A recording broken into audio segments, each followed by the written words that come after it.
অনেক দিনের পরে এবার বৃষ্টি এলো।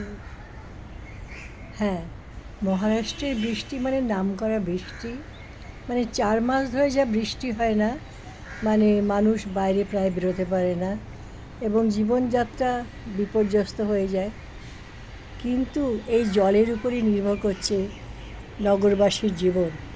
সমস্ত লেকগুলি যদি না ভরে তাহলে মানুষ জলের জন্য অত্যন্ত কষ্ট পায়। কিন্তু মাঝে মাঝে রোদ খেতেও তো ইচ্ছে করে। তাই দেখুন আজকের আকাশটা ঝকঝক করছে, সমস্ত বাচ্চারা খেলছে। হ্যাঁ, পার্কে বাচ্চারা সব দোল খাচ্ছে, পাখিরাও আনন্দে ঘুরে বেড়াচ্ছে।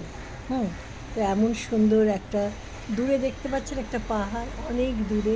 হ্যাঁ, ছোট্ট পাহাড় বলবো না, টিলা। হ্যাঁ, আর সামনে টেনিস কোর্টে এখানে সবাই খেলছে, পাখিরা সমস্ত উঠছে। যারা প্রতিদিনের আমাদের সেবা দেয়, হ্যাঁ, তাদের আমরা ফ্রেন্ড বলি। আমাদের মানে সকাল থেকে রাত পর্যন্ত তারা ছোট ছোট কাজ করে, কিন্তু সেই ছোট ছোট কাজগুলো আমাদের কাছে অনেক বেশি। তো সবাই চলেছে কাজ করতে। হ্যাঁ, এই করতে করতে পুরোটা দিন তারা এগিয়ে চলে। আর আমরা সুন্দর নেচারের যে সৌন্দর্য, হালকা হালকা রোদ, বৃষ্টি নেই, সবাই দেখুন আনন্দে মেতে আছে।